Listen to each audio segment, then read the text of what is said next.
Hi there, and welcome to the Kent Keltner Badger State Chapter of SABR last meeting until September. We're taking the summer off.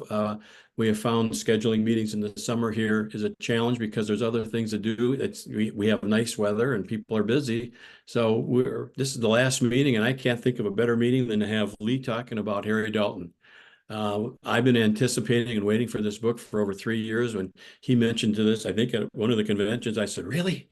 And then when you coming out next week, next month? No, it's a couple of years away. And no, it kept getting longer and longer. I thought, man, I'm never going to get to read the book. So I got on the pre-order and got it 2 weeks early, and made sure we had a live meeting on this last weekend, and I wanted to make sure I got the book read before the meeting, and it was well worth it. Uh, Lee, just a couple of quick questions, just some warm-up questions. At our meeting at the live in-person meeting, I asked you about your earliest baseball memories. I'm going to switch it up. Do you have a favorite ballpark? Do I have a favorite ballpark? Yeah, I have two. Um, I actually, and maybe it was nostalgia's sake, but I really liked going to County Stadium. Hmm. Um, and again, that could be because you're looking at it through the lens of a much different viewer. And you know, uh, we get to Milwaukee about once a summer, so it's wherever the Brewers are playing is a great experience for me. Um, and I'd actually say if it's not in Milwaukee, my favorite ballpark is in Cleveland. I really like. I've been to Cleveland a couple of times, and I like the layout and sort of how it's open, and it kind of it has little eccentricities, all the nooks and crannies and things like that. I hope to get to Target Field one day. I went to the Metrodome, um, and that was an experience unto itself. But yeah, I'd say my favorite home park is wherever the Brewers are playing, and my favorite Hmm. road park is Cleveland. So Are you going to the convention? no, I am not going to the convention. I was planning on it. It was earmarked, and then the motor on the car went out.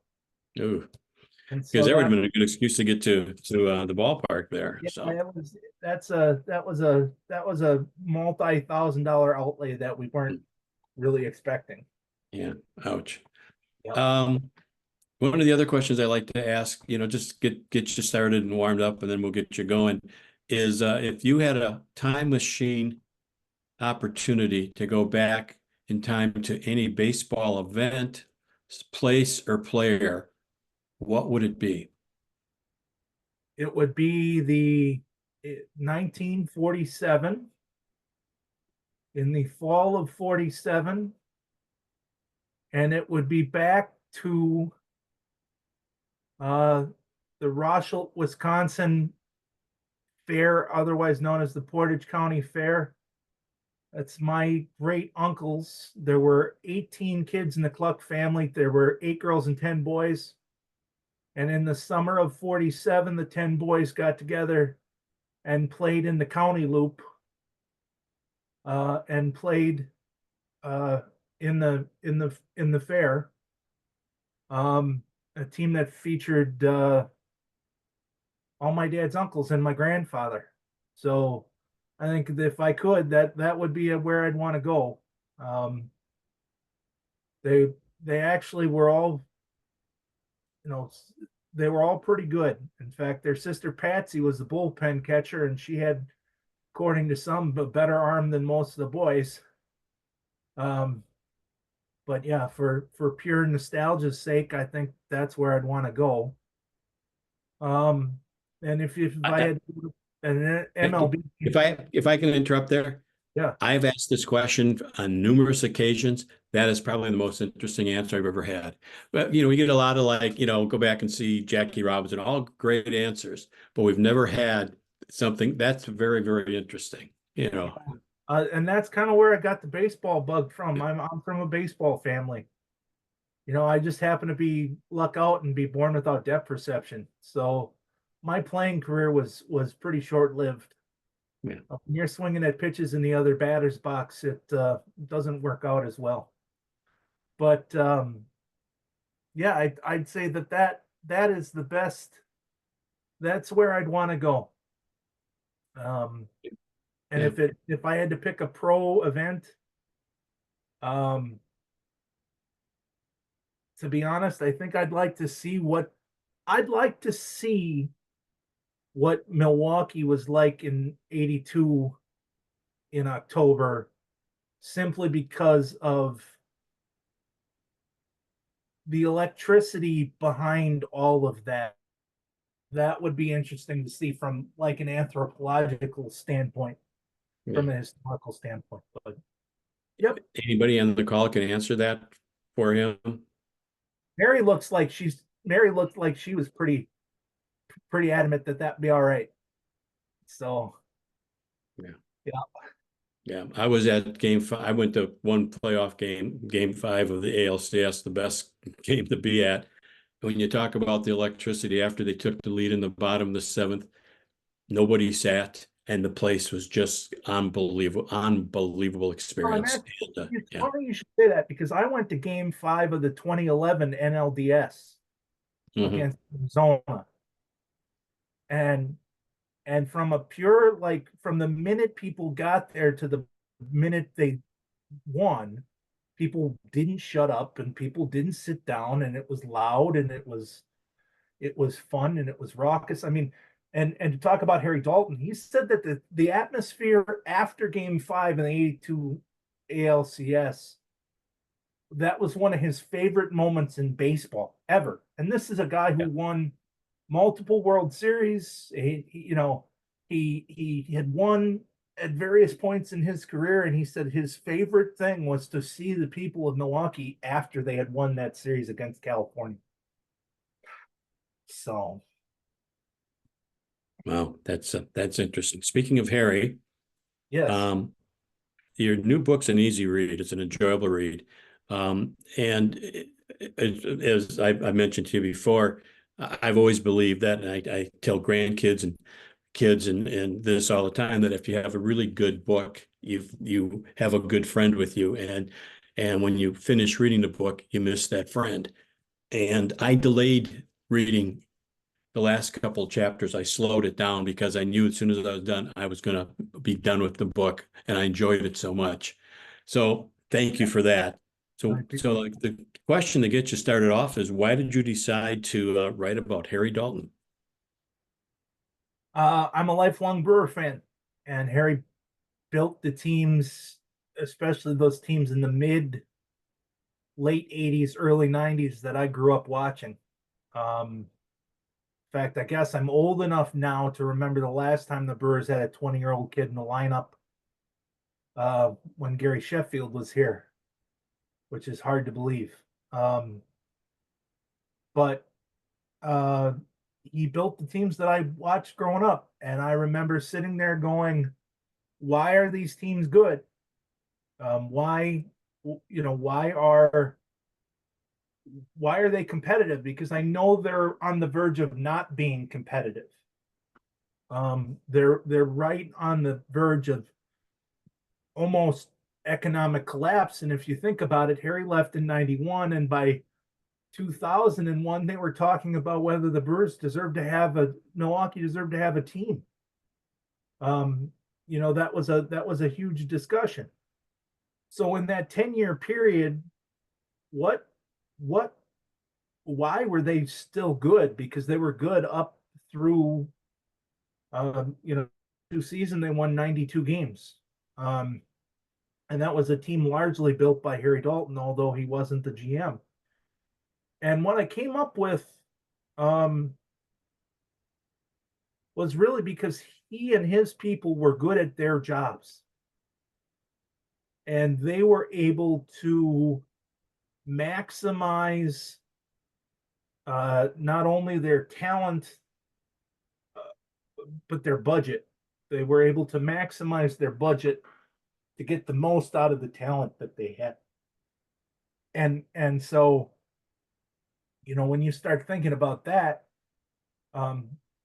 that's why I wanted to write a small book about Harry. And then I ended up writing a biography because his family was so open to having me, like they even today, I got a call from one of his daughters who lives in San Francisco. And she goes, I've known you a long time now. And she goes, it's unbelievable that you wanted to write a book about my dad. And we can't believe this. And now that it's here, we can't believe it. And it's unbelievable. And what you come to find out is their dad was really good at his job and gets lost in the shuffle, I think, of this era. Now, if he came out, he would be a celebrity. If you put a 25-year-old Harry Dalton in a front office today, he'd be a celebrity. He wouldn't like it, but he'd be a celebrity. And he he would be Theo Epstein. He would be, all these guys you read about, these young guys that come out and they're analytical and they are charismatic and they're personable and all these things. That was Harry. That's how he was. So when I got down to it, I thought, all right, this would make a great book. And I really do believe, spoiler alert, at various points in the book, I argue that he's a Hall of Famer. And I really do believe that. I think this is the gateway to that discussion. And I'm happy to have written it. So After reading it, I would agree with you that you probably convinced me more. I always wondered why he wasn't in the hall, also because of what he did. Although you're going to probably be talking about his personality was he didn't take a lot of credit. He was, very humble in everything on what he did. He definitely had very strong ideas, but yeah, he didn't like tooting his own horn that much. So they asked, I put it this way, and his daughters actually agreed with this assessment, and his wife did as well. His wife will have just died. It'll be 1 year this summer, and Pat passing away was kind of a hard thing for me because she was a real champion of my work. But they all said, I kind of put it to you this way: after you've sat and read and you've listened and you've kind of heard people talk about him, he wasn't excited to be Harry Dalton. He didn't sit there and go, well, I'm Harry Dalton, the baseball general manager, the baseball executive. He was just Harry Dalton, and he liked to mow his lawn, and he loved to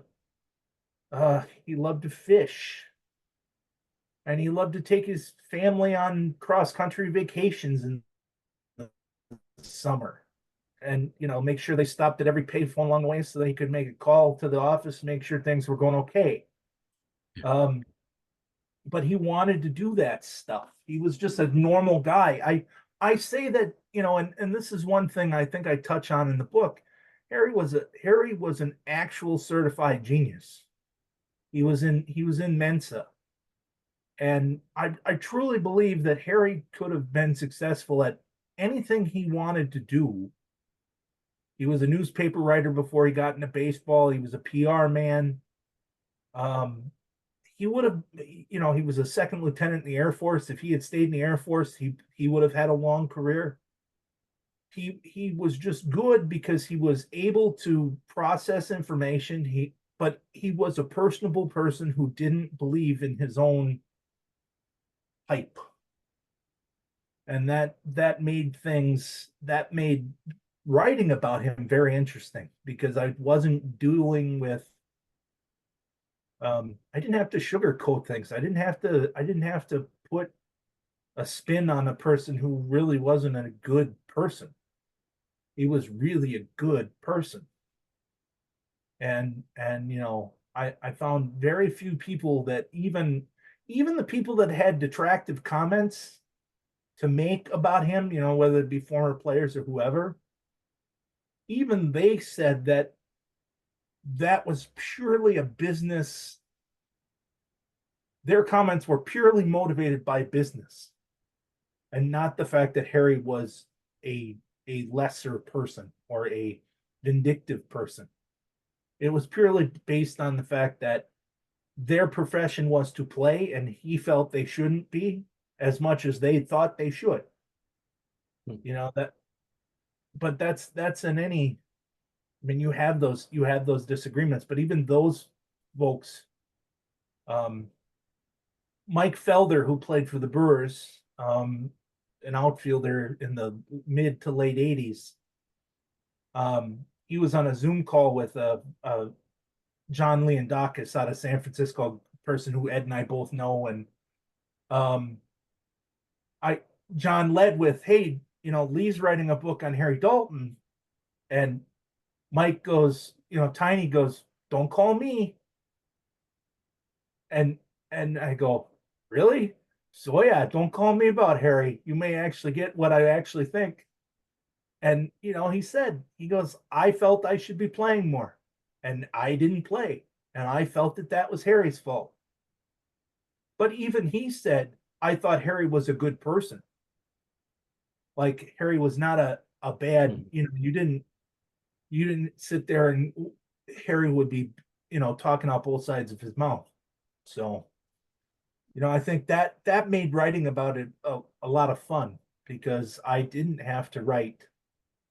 You know, I it's funny because one of Harry's best friends was Lee McPhail, okay, who was the American League president, and he was the GM in Baltimore before Harry, and they had a long friendship. And you know, you read biographies of Lee's father, where he is, you know, an alcoholic and all these other things that are going on. And it's like, all right, I really lucked out. I don't have to write, you know, that this person was a horrible human being who happened to be good at his job.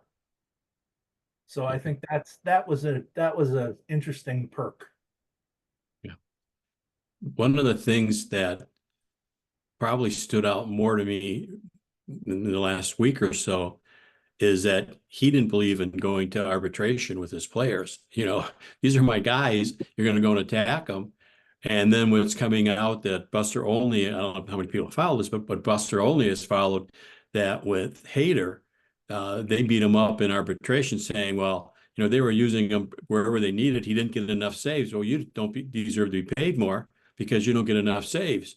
And he's saying, time out, guys. I'm filling in all over the place. You need me. So his agent came back and said, okay, well, if you're not going to pay this guy what he deserves, he's going to become a free agent, which means here's the rules for using him because he can't have you burn him up before he becomes a free agent.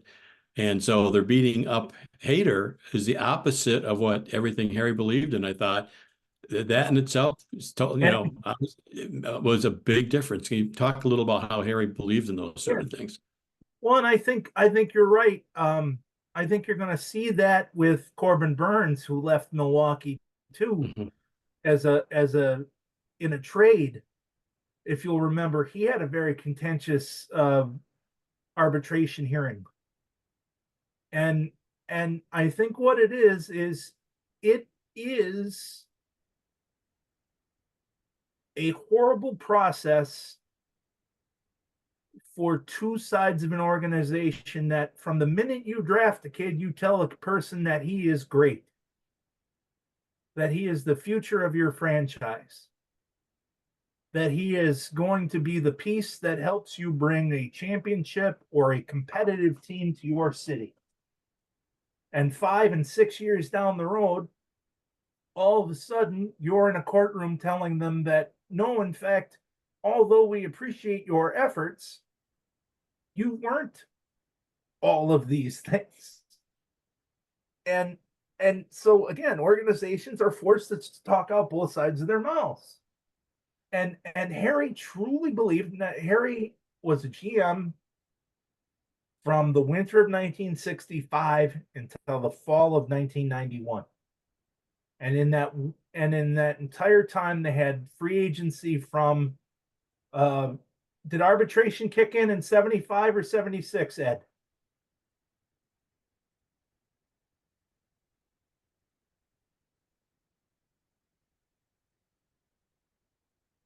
Well, doing all kinds of things on mute myself. Actually, I think it was 73, 74, and then yeah. they had a couple of years off.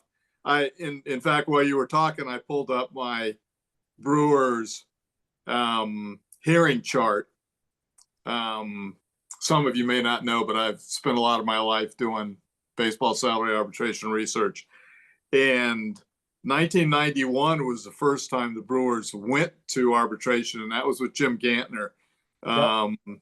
And that was one where the difference in offer and request was 2 million versus 1 million. It got ugly.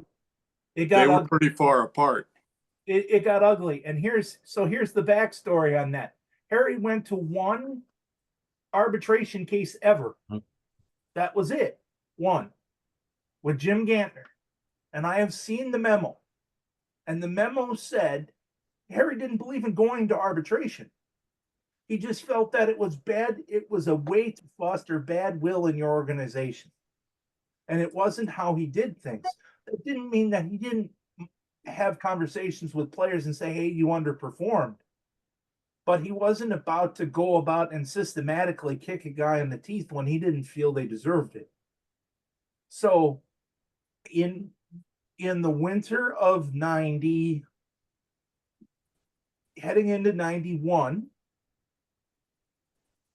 he got a memo from Bud Selig that said, you will, for the sake of the organization, so that we can understand how this works and set a benchmark, you are going to go to arbitration with someone. These are the four or half a dozen players that are arbitration eligible. You will, with no wiggle room at all, you will go to arbitration with someone. And it was decided that they would go to arbitration with Jim Gantner. And the hearing was very heated. The hearing took place in Chicago. The hearing was very heated. I think Jim didn't understand the process by which arbitration was argued. The argument that he made was that he was a core member of the Brewers vis-a-vis the big three of Gantner, Molitor, and Yount. And arbitration obviously is graded out more on your peers. And so in Gantner's case, he was asking for money that would have made him more money than Willie Randolph, who at that time was sort of the same age and the same statistical basis.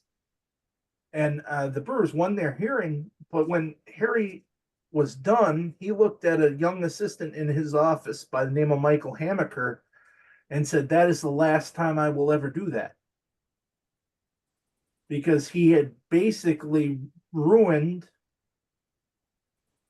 a 10-year relationship that he had a 11 or 12-year relationship that he had with Jim Gantner, to the point where Jim Gantner to this day will not talk about that. He is upset by what happened.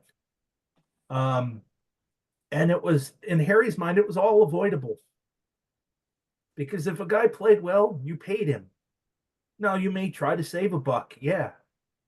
That went without saying.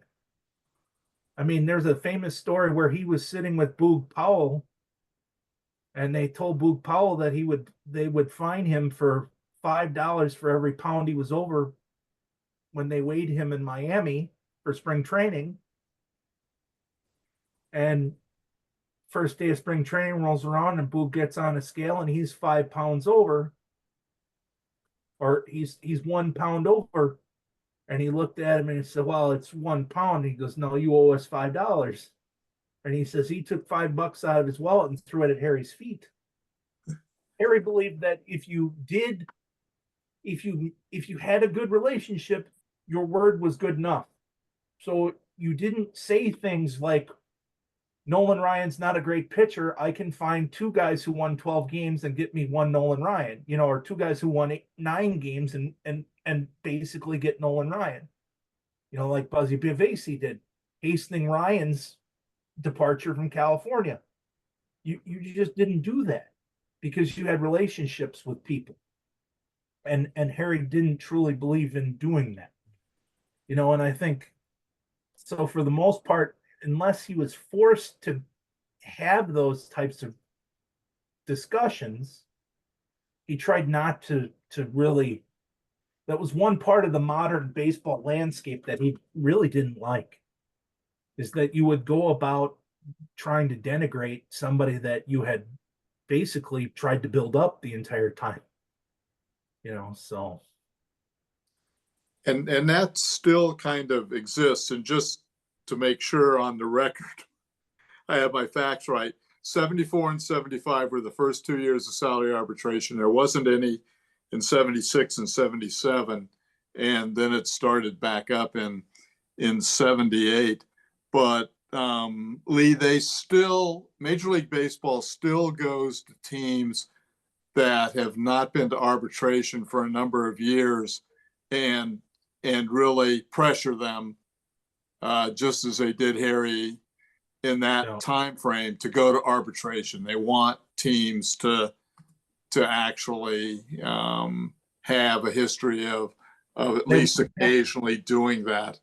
Yep. And the Brewers are still one of the teams with the fewest number of now it makes I think now it makes financial sense to buy out those arbitration years, right? That's why you see them ink young talent like Jackson Churio to long-term 6, 7, 8-year deals before they've even played in the big leagues, because it buys out that arbitration.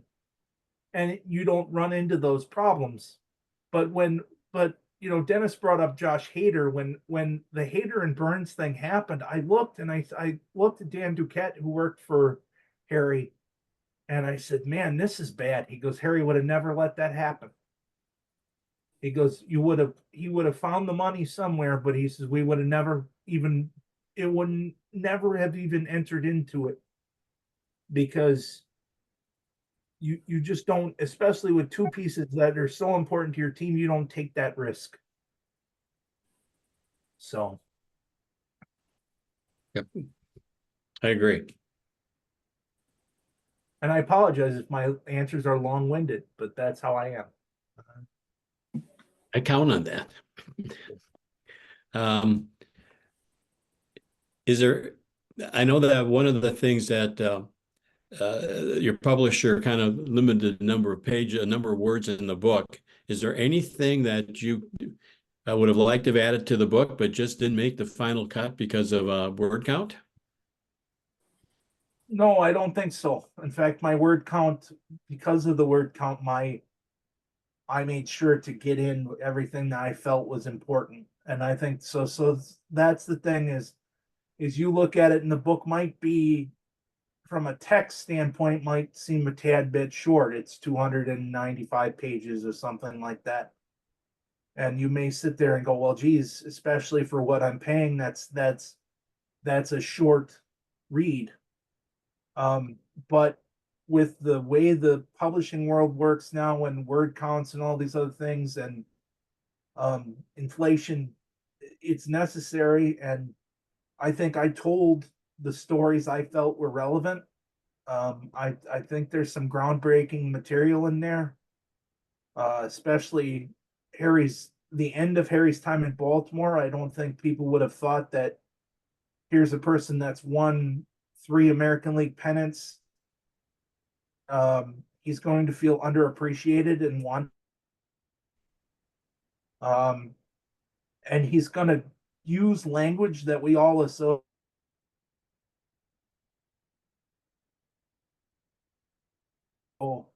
He doesn't want to work in a game that's, he's being told where he's going to work and how long he's going to work and for how long he's going to work. So I think that is, there's there's a lot of good stories in there, and I can't think of one thing that I didn't get in that I wanted to put in.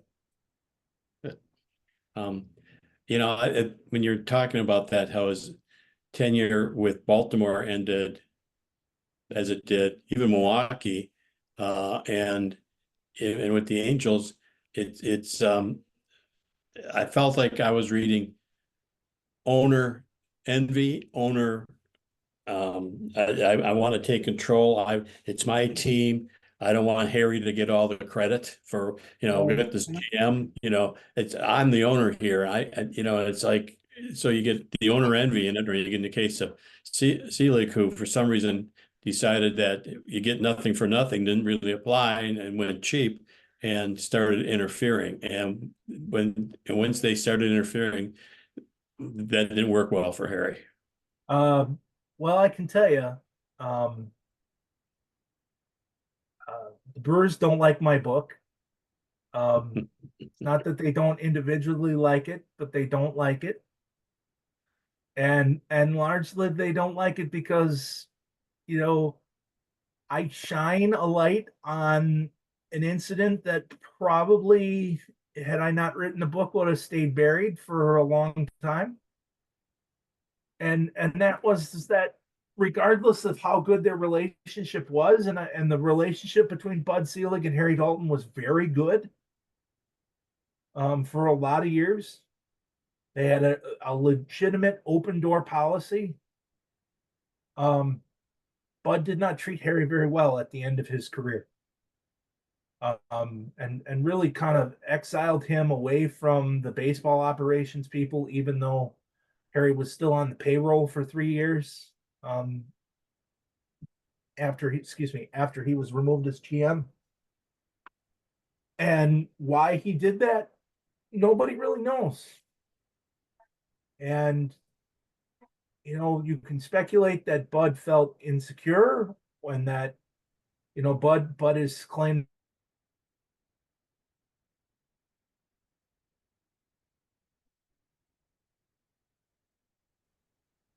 that Sal had the ability to run things like he saw them. But even Harry's family is not quite sure why that happened. And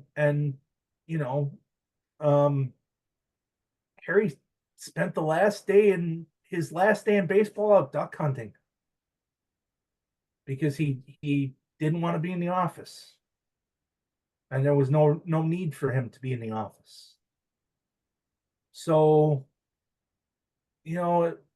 it's a complicated thing, and it's a complicated part of history. And there are still some people that are sensitive to their roles in that. And for instance, when I asked the Brewers if they wanted to, sell the book at AmFam Field, they told me that they would consider it, but they wanted to read it before it came out. And that was largely predicated because they knew that the relationship between Bud and Harry wasn't very good at the end. Now I have it on good authority that when he died, Bud cried at his funeral, wept openly and was very emotionally broken up by that. But that was, 6-7 years after the fact. And to be completely honest, Commissioner Selig didn't really give me a good answer when I asked him about the end of Harry's career. He gave me a very, very politically correct, very forward answer of, well, I just felt like it was time to make a change. And Harry always believed that Bud had that right, that the owner, no matter who that was, had that right. But Harry also believed that he had the right to professional and financial security. And I think that was the one thing that he always sort of looked out for. He understood that his family was the stop, be all end all of his time in baseball. That it was a means to make his family life better and the life better for his his daughters and his wife. And so he, you know, when push came to shove, if Jerry Hoffberger only wanted to give him a 1-year deal, there was some question to that, especially after all the winning they did. Or Gene Autry wanted to bring in Buzzy Bavasi, even though he swore that he wasn't going to take over as GM. You know, Harry looked at the writing on the wall and was like, I can't work like that. I have to have the freedom to work. That's one of the things when he came to work in Milwaukee, he looked at Bud Selig and said, I report to nobody but you. I'm not going to report to 2 other people. I'm not going to report on paper to anybody else. I'm going to report to you. And, you know, that relationship worked out really well for probably the first 10 or 15 years that they worked together. So, you know, we made a comment earlier about he was a genius. Yeah. And the genius question is thinking, you know, Harry was really good at baseball, yet he didn't really have a strong baseball background, which, you know, I didn't think about until you said he was a genius, that he could do anything well. And he started doing the job. And one of his mentors said, you should get out there and learn how to scout. And he went out there and learned how to scout. And scouting was always part of his life. Well, Jim McLaughlin was a guy that Harry always believed, and Jim McLaughlin had been the minor league director for the St. Louis Browns, and then came over to Baltimore when they moved. He was the one person to keep his job, really, when they moved. And he kept his job because when the new owners looked at him and said, "What's the state of the farm system?" He says, "It's horse shit." And they liked the fact that he didn't pull any punches. So Jim kept his job. And therefore Harry kept his job. And Harry always believed that Jim was the reason why he was in baseball as long as he did. And I think Harry always paid that forward. He understood that he was there because of somebody. So he wanted to make sure that if somebody was in the game because of him, he trained them like he was trained. So he told his people, like, even if they were, you know, if they were in the baseball ops department and spring training, Bruce Mano, who was a scout and assistant GM and eventually and all these other things, he worked and a couple of days of spring training when he started with Milwaukee. Harry called him in the office and he said, Bruce, he says, how many games have you seen? Once games started in March, he says, how many games have you seen? He goes, well, you know, Harry, I really haven't seen a whole lot because I said I've been in the office taking care of all the paperwork and physicals and all the rest of it. He goes, no, he goes, I appreciate that you're doing that stuff, but when the game starts, you are out there watching the game. And I need you to know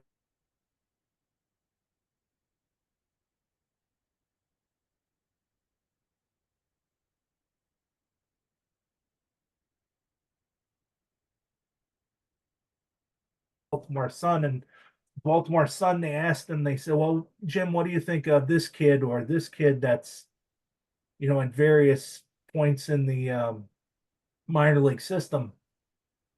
And he goes, I don't know. He goes, go ask that kid Dalton. He knows what he's talking about. And Harry knew the players, and by McLaughlin's own admission, after a while, Harry knew every player in the system better than Jim did. You know, and some of that was from moving names around the board. You know, in a baseball office, they have the big board, the magnets now with every player in the system, right? And they're on this team, they're on that team, they're on this team. Harry did it. He taught Dan Duquette the same way. Dan Duquette said, he goes, my first job was to move guys around the board. So if this guy got demoted, I moved him. If this guy got promoted, I moved him. I knew why they got promoted and demoted.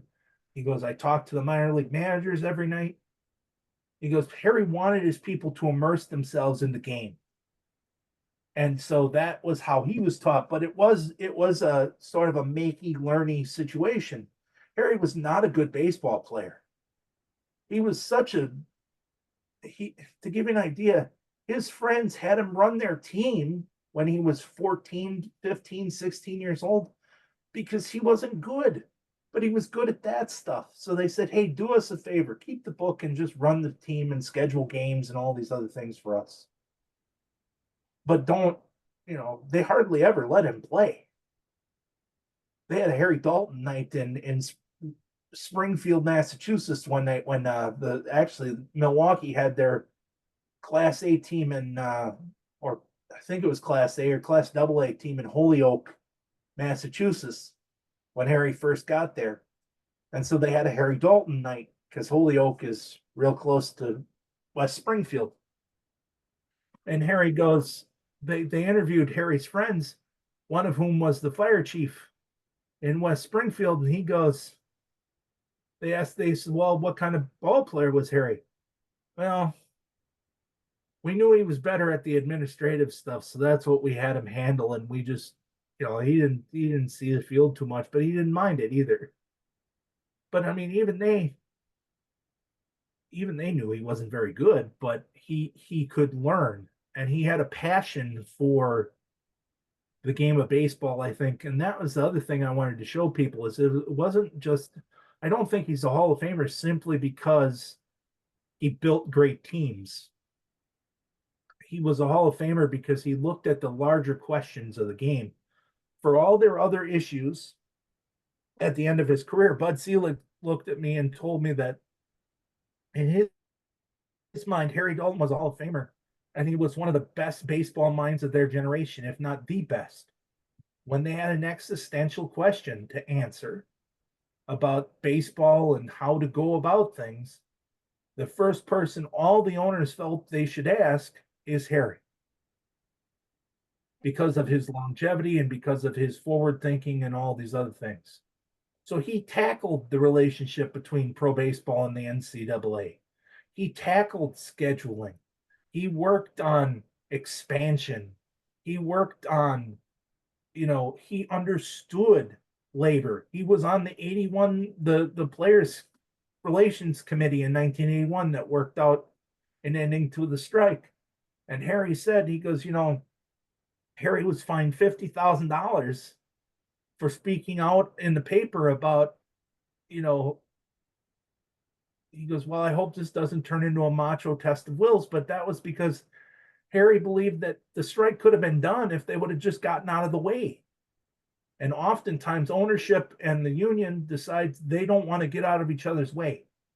They don't want to communicate. They have to set a precedent. Like Ed said, with arbitration or something, they always want to set a precedent. They always want that test case.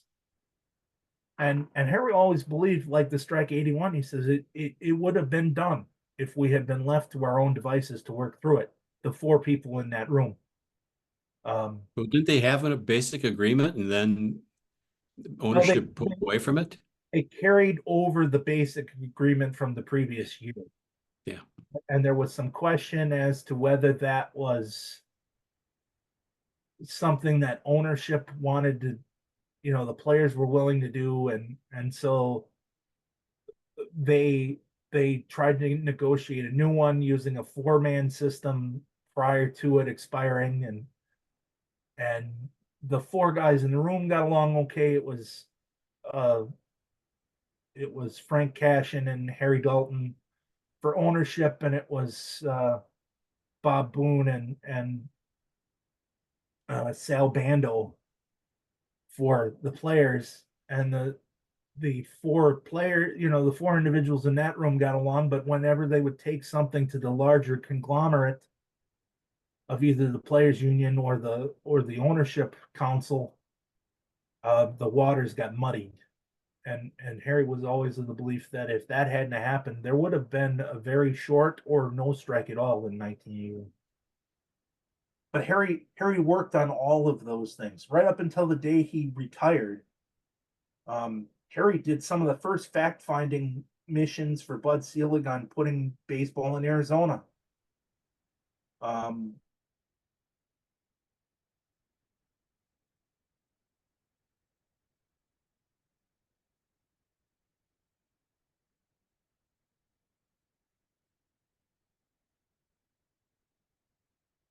Is his Wi-Fi gonna fail this time? Every time it goes silent, I went, okay, is he coming back? Can you hear us at all? Yep, I can hear you. We're You back. do. It freezes up every once in a while. So I'm you working ended through. there with saying that he did the research in Arizona. Yep, he did, and was on the board of directors at the Phoenix Firebirds as they transitioned from a AAA team to major league ownership. And that was he thought Charlotte would be a great baseball city. A lot of people still do, but Harry was saying that all the way back in 93, 94. He was just that kind of guy. He loved the game. He loved to figure out how the larger existential questions. So, Does anybody have questions? Ed, did you have any questions? I saw those bookmarks in your book. so those who don't know, Ed and I, one of the things I cut my teeth as a baseball historian going to the 9 convention.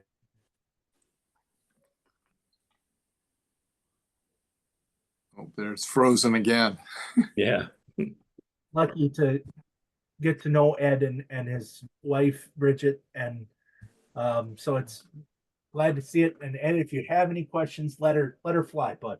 Yeah. Well, the one thing, as a longtime Reds fan and Frank Robinson fan, I really enjoyed kind of reading about Robinson. And one little thing that I wrote about years ago were players who had, prior to the McNally Messersmith decision, there were about 13 players who were allowed to start the year without signing a new contract. And so, Lee, I was very interested in Andy Etchebarren, who plays, a fair role in your writing. And tell me a little bit about the relationship between Andy Etchebarren and Dalton. Harry, I don't know why. I think it's because he liked guys that maximized their ability, much like he did, right? He was not a good player. He did what he did, and he did it well. Andy was the same type of guy. Andy was a guy that had come up through the system in Baltimore. Harry had knew him,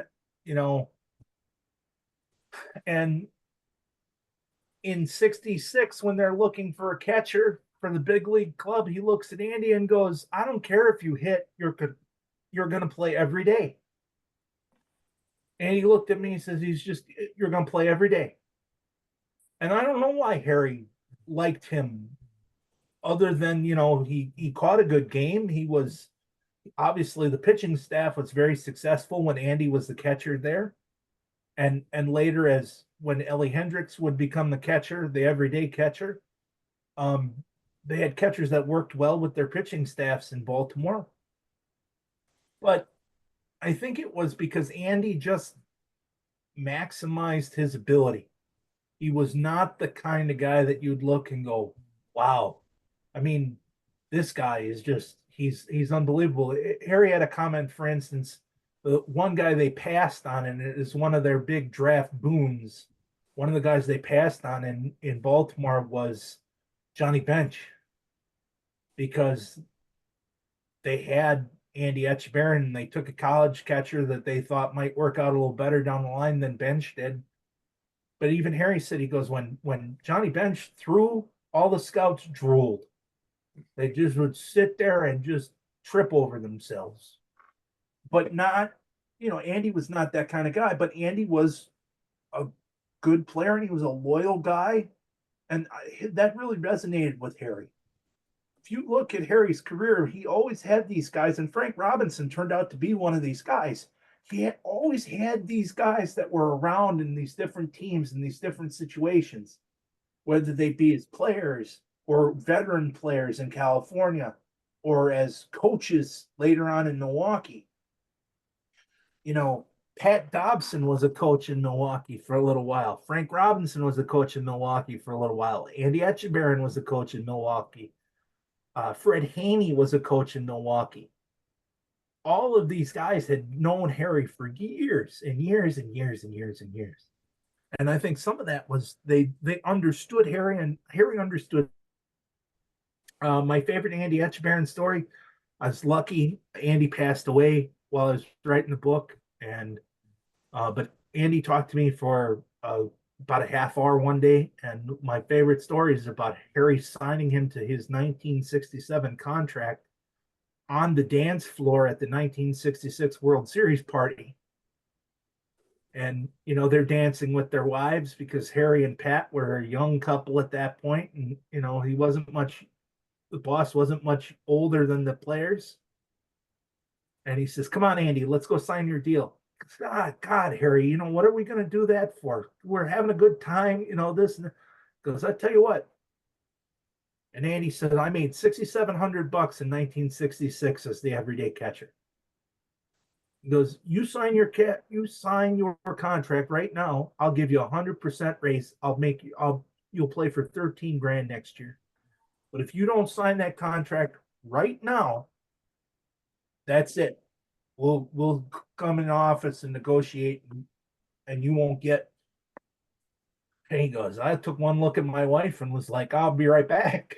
We went in a little room off the dance floor to sign my contract, and that's how I played for 13 grand.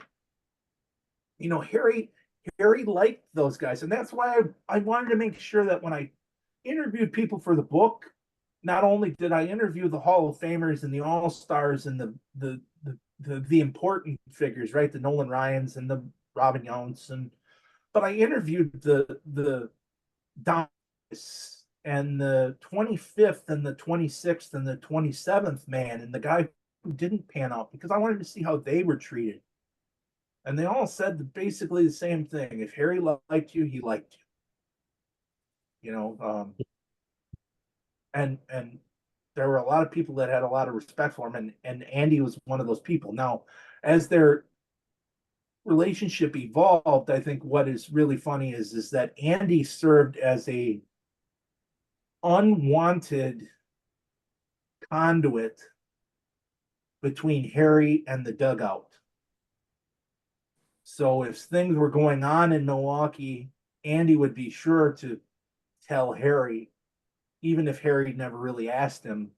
Was sort of Andy's way to curry favor with Harry or stay in his good graces.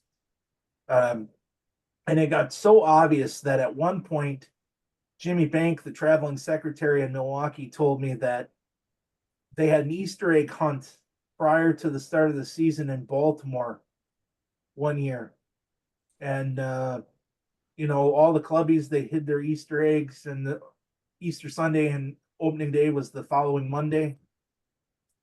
And they had worked out, and they went in the clubhouse and they said, okay, we're going to have a team-wide Easter egg hunt. And Harry walks in, and he walks over and he looks down and he goes, I found mine. And Tom Troublehorn, who was the manager at that point, looks up and goes, Andy, did you pipeline that to Harry? And the whole room broke up, including Harry. And, you know, but people knew that, you know, but that was part of who Andy was later on in his career. But Harry and Andy had a very good relationship. In fact, Andy was out of baseball completely in the mid-70s when Harry kind of talked to him into coming back. And he goes, it really did change his life. It put his life on a different trajectory than it would have been. So.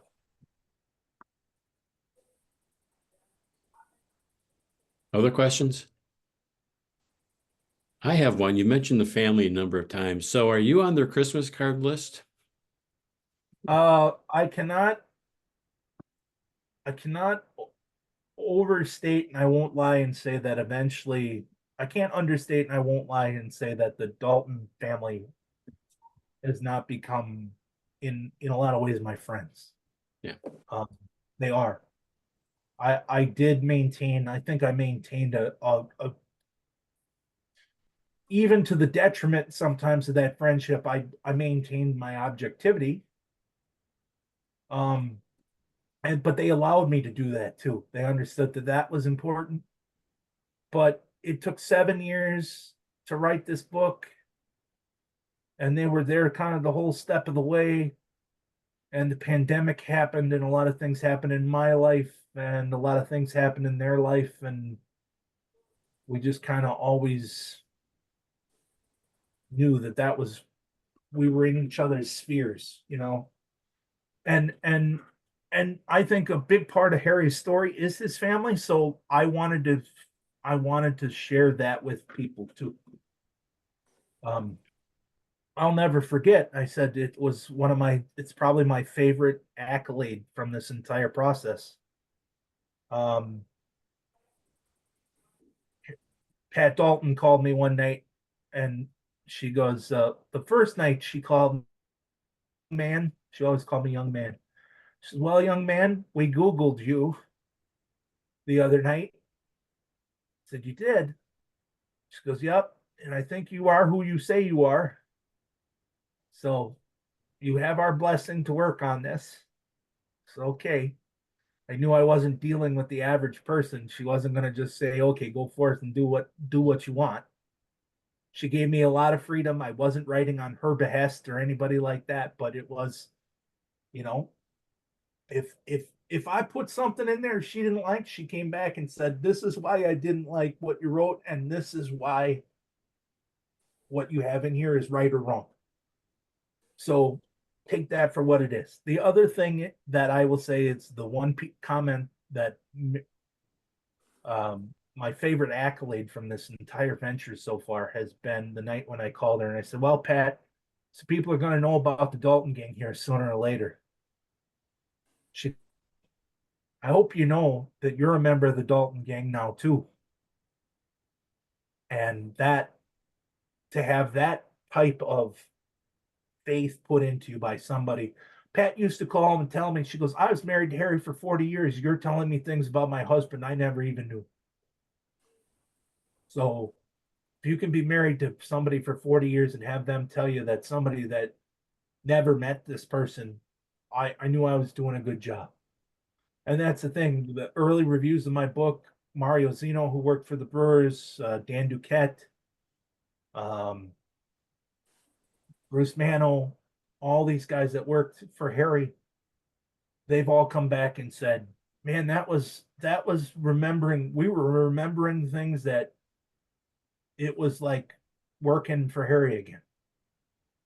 And when they tell you stuff like that, then you know you've done a good job. So I'm really proud of the job I did. And I think the Dalton girls, I say the Dalton girls because that's how they were always known, especially in Milwaukee in the clubhouse.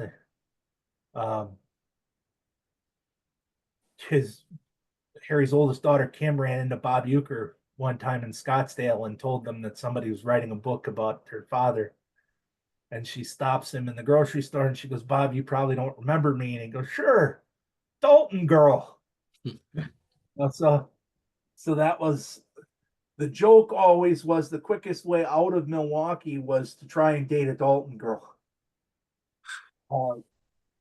It was a tongue-in-cheek comment made one day when they were stretching on the field at County Stadium, and Harry was in the first row, and his daughter Kim was standing there on the field with him, and somebody made a comment, and a certain shortstop / center fielder who won a couple MVPs for the Brewers looks over and goes, don't even think about it, boys. The quickest way out of Milwaukee is to try and date a Dalton girl.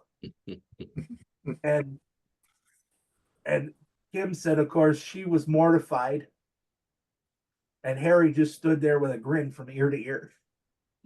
Now, he was never that protective and not that serious, but he liked the fact that was the skinny. And you know, he loved his girls, and his girls to this day love their parents. And so it was when they knew I was trying to do something good for both their mother and their father, then they offered me everything they could do to help. Yeah. We became close simply because we had a mutual level of respect. Lee, we're at about an hour, just went past the hour mark. I'd like to give away, as I think I've had and everything I published on this, we're going to give away an autographed copy of the book. So I need you to pick a number between 1 and 6. We may have a challenge. I know a few people already have the book here. We may be doing this several times, but pick a number between 1 and 6. I'll tell you what, I'll pick number 4. Ed, you got a copy of the book. Yes, I do. You want another copy, or should we do another drawing? Well, I would love to have a signed copy, and I thought I was going to get mine signed when Lee came to SABR 52, but apparently that's not going to happen. But if there's somebody in the audience who doesn't already have this book, please pick until, or have someone show their hand that they don't. Okay. That they don't have it. The one thing I'll tell Lee is we have a regular every other month book club in Halsey Hall chapter, and I'm sure your book is going to be one that this group reads, and so I'll make sure we sell some books. Thank you. Even though you'll miss out on SABR 52. Well, and if Bob and you guys want me to come and talk, we can do that too, or however you want to do it. I'd be happy to come. I feel real bad that I'm not going to get to SABR this year for a lot of different reasons, but I appreciate your comments about the book and Dennis and Mary. You know, I think the book's going to be well received. So thank you. Well, Ed, if you're fine with going on, let's see if we can find someone who doesn't have the book. Try again. Now see, you're already asking me. 6, not 4. 2. 2. Dave, have you got a copy of the book? Okay. I don't. It will be well received by me if I got a copy. Okay. Say that again. He doesn't have one. I'm happy to have the copy. Yeah. Thank you.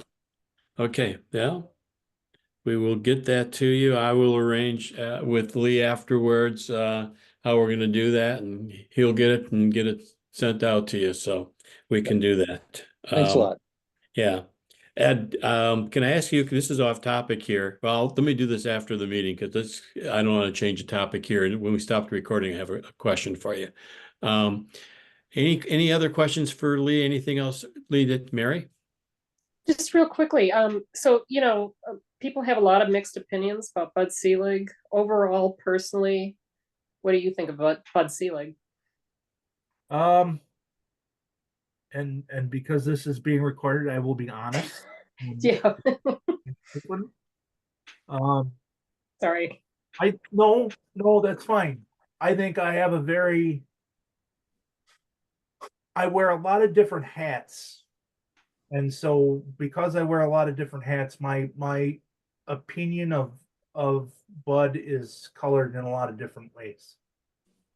As a Brewer fan, I sort of have a love-hate relationship with him. He did a lot to get baseball back in Milwaukee. I don't think he should ever be slighted for that fact. As the biographer of Harry Dalton, I think he has a much different history post World Series that I think people don't know about and have sort of clouded my opinion of him. And as a historian of the game, especially in the later half of the 20th century, I believe Bud is better at shaping his own reality and his own narrative to fit history than anybody I've ever seen. He is very good at cherry picking the things that he wants people to focus on. And that I think is complicated. And I think partly why my work is also helpful because I always got the opinion that in Bud's mind and a lot of other Brewer fans, time stopped in Milwaukee in October of 1982. And there wasn't the focus on all the things that came later. And his certain policies that he had as commissioner and all these things. I believe that Bud is a Hall of Famer, but I also know that he's largely a Hall of Famer because he made the people he worked for a lot of money. And whether that qualifies him as a Hall of Famer, but he grew the game and he made the game what it is. And along the way, he made his friends a lot of money. So I And would he say just that paid too. he goes, I would say that my assessment of him is colored by whatever hat that I'm wearing.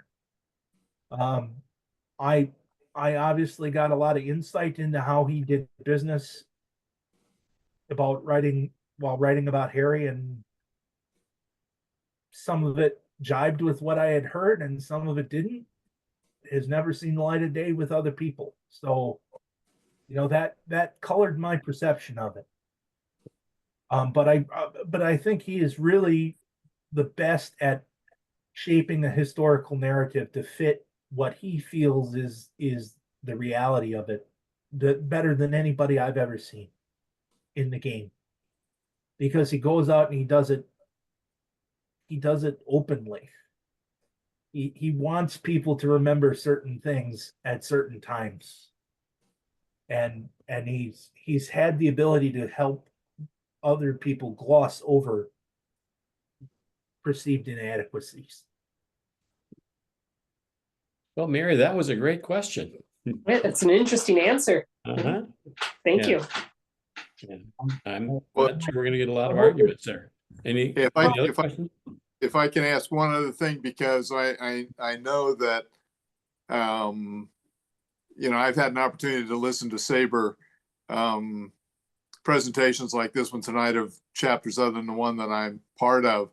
And I know that Lee heard that Steve Gitcher answer a question saying, what book are you looking forward to reading, or something along those lines. He said, I want to read Lee's book on Harry Dalton. So I was wondering whether Steve has been in touch with you. Well, Steve, Steve is another guy that I've gotten to know very well through 9. And when I was not in that meeting, I was doing the laundry that day, and all of a sudden my phone started blowing up, and I started getting, hey, Steve just mentioned you during the Hall of Fame talk that he gave, that he wants to read your book. And so I said, well, the first thing I did was, see where the check was going. And literally thank him, because Steve is, as many of you know, Steve is an outstanding historian. He just won the Seymour Medal this last year. And he is a person whose opinion I value a great deal. He has not reached out yet, but I know that he's had a couple of rough weeks with his own health, and he's had, his travel schedule is kind of kicked in here for the summer. So he's in Cooperstown right now, and he was at the North American Sports Historian Conference before that. But he has said that he is glad that I am getting good reviews, and I think the thing is a lot like you, Ed. When you for an opinion on something, or I'd call Steve to ask him a question about something, I never got feedback that I was off base. So that's always a good marker for me. If the people that I'm talking to are saying, hey, no, you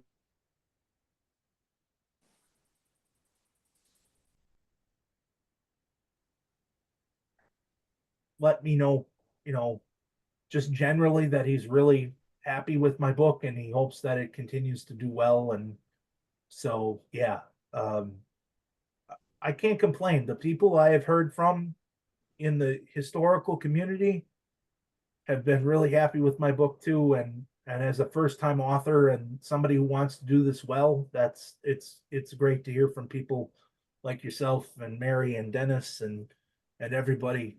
You know, it's been a real treat. So Well, I've got Steve's book sitting here. I'm about halfway through it.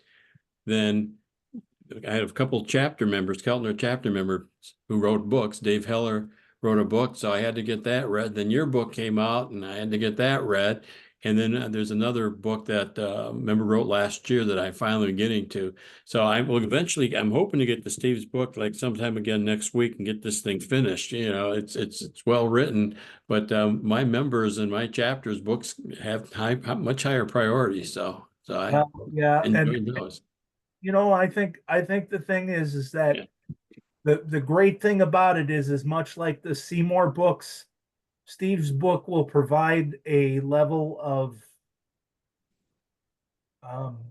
context to all our work, right? So you can read Steve's book as an overview and fill in the gaps with all the different books that are being written. So it's really it's been a really a neat experience. And to be fair, I'm really glad I don't have to go up against it in any votes this year. Because I would have lost in a landslide. Now I'll probably only lose by a field goal. Well, I think your book's a winner. And I would be remiss if I didn't mention this. I was really impressed. There's 45 pages of notes. The notes are unbelievable. You know, when I'm reading a book like that, I'm always looking back at the notes. And some of the notes are just the typical publications, but he adds things in other notes, and it just made the reading it more valuable. So, and 45 pages of notes. So there's a lot of work.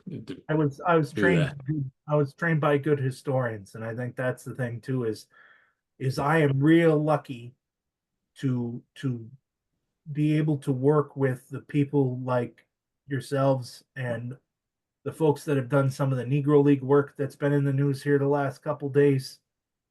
And even though they take criticism from some of it, man, to do that work and to do it well and to know that you need to document everything like that, that's how I was taught, and so that's how I do it. So I appreciate that you take that's always fun, because to me it's where'd you get that? Who'd you talk to? Mhm. You know, and as somebody who quoted Ed a few times in my book, you know, that's the great thing about it. I've reached a point in my life, and it's amazing to me, because I never thought I'd do this. But it's amazing to me. If I have a legal question, I go to Ed's book, or I call Ed and I go, hey, I have a question about this. And then it turns into 4 other questions. Or if I have a TV question, I ask Rob Bellamy or Jim Walker. You know, I think that's what's so great about this community is that we have this ability to, no matter what you study, you all love the game, right? So there's a focal point there. There's a starting point there, and you can go from that. And I don't think very many academic communities have that. No, I agree. I when I'm doing research, I take great pride in my research, because I know if SABR is going to publish any of this, we have to have it right, and that's important to me. So, and instead of being extra pressure, it's extra honor to be able to do that, because if I can get it published, I mean, I did my research well. Not quite as good as you, but I do it well. You know, but here's the thing, and this is the thing. I will never. People who know me probably know this, but I never thought this would happen. I just am, everything that comes along from this, I am absolutely thrilled. So thank you for taking the time to talk to me, and it's good to see some friendly faces. And those of you who I don't know, I hope you've enjoyed your time. Yeah. And you'll come out and take a look at my book. So yeah. Well, thank you. This is our second meeting. I appreciate your time for that. Anybody else have a question? If not, it's time to say goodnight and I'll end the recording. Anybody? 1, 2, 3. Just thank you, Lee. Thank you for your time. It's Yes. really interesting. Thank you. No, and thank you, Mary, and you know, like I said, Ed, it's always a pleasure, my friend, and to get to see you and get to talk to you, and so, thank you. I appreciate it. If you do like the book, go on to your favorite retailer and leave a comment, or go on to, you know, your favorite baseball way to consume baseball and leave a comment.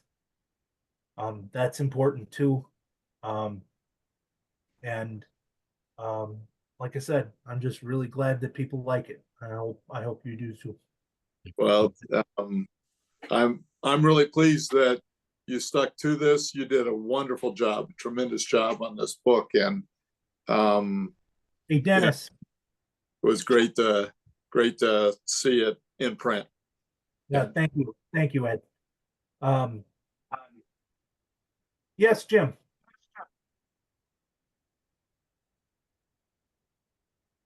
Hello? Oh, guess we're good. You had a Okay. question there? You can.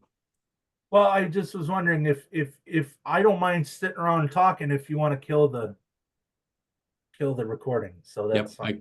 Let me end the recording. Thank you, everybody. I appreciate your attending, and